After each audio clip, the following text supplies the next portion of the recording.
বাংলাদেশের চেতনাবাজের অভাব নেই। আপনি যখন রাস্তা বের হবেন তখন আপনি দেখবেন যে প্রতিনিয়ত রাস্তা বন্ধ করে কোথাও না কোথাও কেউ আপনাকে জোর করে চেতনার গল্প শোনানোর চেষ্টা করতেছে।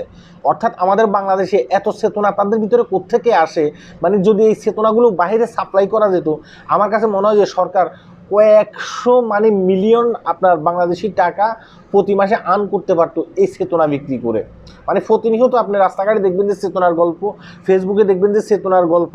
হ্যাঁ, শুধুমাত্র সরকারি দল বিরোধী দলকে দোষারোপ করতেছে, বিরোধী দল সরকারি দলকে দোষারোপ করতেছে, প্রতিনিয়ত এগুলো শুনবেন। আর এগুলোর ভিড়ে কিন্তু অনেক কিছু হারিয়ে যায়, যেগুলো খুবই মূল্যবান, যেগুলো নিয়ে কথা বলা আমাদের দরকার। কেন কথাগুলো বলতেছি, এই যে দেখেন চ্যানেল 24-এর একটা অনলাইন হোল্ডার, আজকে আমি এটা দেখলাম, এখানে বলতেছে যে ময়মনসিংহের নান্দাইলে একজন গৃহবধূকে 5 দিন পর্যন্ত সংঘবদ্ধ দর্শন করছে। কথা কি বুঝতে পারছেন?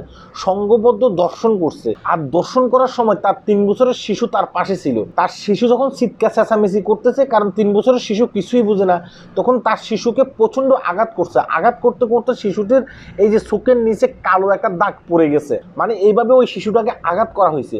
5 দিন পরে একজন সিএনজি ড্রাইভার ওই জঙ্গল দিয়ে যাচ্ছে, মানে জঙ্গলের রাস্তা দিয়ে যাচ্ছে আর কি, তখন ওই মহিলা চিৎকার চেঁচামেচি শুনতে পায়।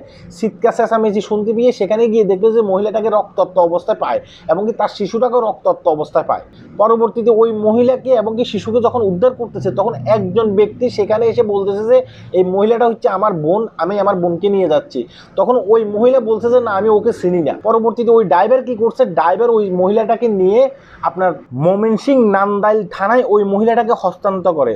অথচ আপনি দেখবেন এটা নিয়ে আমাদের বাংলাদেশে কোনো চেতনা নাই। রাজপথে দাঁড়িয়ে বলতেছে না যে 5 দিন পর্যন্ত একজন মহিলাকে এভাবে সংঘবদ্ধ দর্শন করা হয়েছে, দর্শন করার পরে ওই মহিলাটাকে জঙ্গলে ফেলে রেখেছে।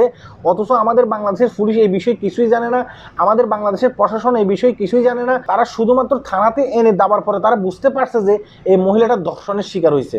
কথা কি বুঝতে পারছেন? এবং কি আমাদের বাংলাদেশের কোনো সুশীল সমাজ এই বিষয়টি নিয়ে কথা বলতেছে না, রাজপথে দাঁড়াচ্ছে না।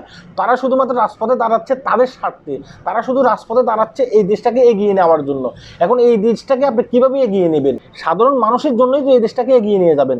যখন এই সাধারণ মানুষগুলো দর্শনের শিকার হয়, যখন এই সাধারণ মানুষগুলো হেনস্থার শিকার হয়, যখন এই সাধারণ মানুষগুলোর মেয়েরা রাস্তাঘাটে চলাফেরা করার সময় নিরাপত্তা পায় না, আগে তো আপনাকে সেটা নিয়ে কথা বলতে হবে, সেটা নিয়ে প্রতিবাদ করতে হবে। আপনাকে প্রতিবাদ করতে হবে আমাদের বাংলাদেশের ওই সমস্ত উকিলদের বিপক্ষে, যেসব উকিলগুলো দর্শনকারী যখন জেলখানায় ঢুকে, যখন দর্শনকারীর বিপক্ষে মামলা করা হয়, যেসব উকিলগুলো তাদের জামিনের ব্যবস্থা করে, তাদের বিপক্ষে আপনাকে কথা বলতে হবে। আগে আমার দেশে যেসব সিরিয়াস বিষয়গুলো আছে, সেসব সিরিয়াস বিষয়গুলো নিয়ে কথা বলতে হবে আপনাকে। পরবর্তীতে আপনি চেতনার গল্প বলবেন, পরবর্তীতে বলবেন যে দেশের কোন সরকার কিভাবে চলতেছে, কোন সরকার কিভাবে না চলতেছে। আগে যেসব সিরিয়াস বিষয়গুলো আছে সেসব সিরিয়াস বিষয়গুলো নিয়ে কথা বলবেন। প্রতিনিয়ত এভাবে বাংলাদেশে অসংখ্য মেয়েরা কিন্তু দর্শনের শিকার হচ্ছে, অসংখ্য মারা কিন্তু হেনস্থার শিকার হচ্ছে, ইফটিজিংয়ের শিকার হচ্ছে। এটা নিয়ে কে কথা বলতেছে, কে প্রতিবাদ করতেছে? কেউ প্রতিবাদ করতেছে না। আর সবাই শুধুমাত্র নিজেদের স্বার্থেই কথা বলতেছে, নিজেদের স্বার্থেই কিন্তু রাজপথে দাঁড়াচ্ছে। হ্যাঁ, আমি যেটা বলতেছি এটাই সত্য, এটাই বাস্তব। আপনাকে এটা নিয়ে কথা বলতে হবে, প্রতিবাদ করতে হবে। তখনই আপনার মা বোন নিরাপদে থাকতে পারবে, আপনার সন্তানটা নিরাপদে থাকতে পারবে। যেটা বাস্তব সেটাই বললাম। সবাই ভিডিওটি শেয়ার করবেন। আল্লাহ হাফেজ।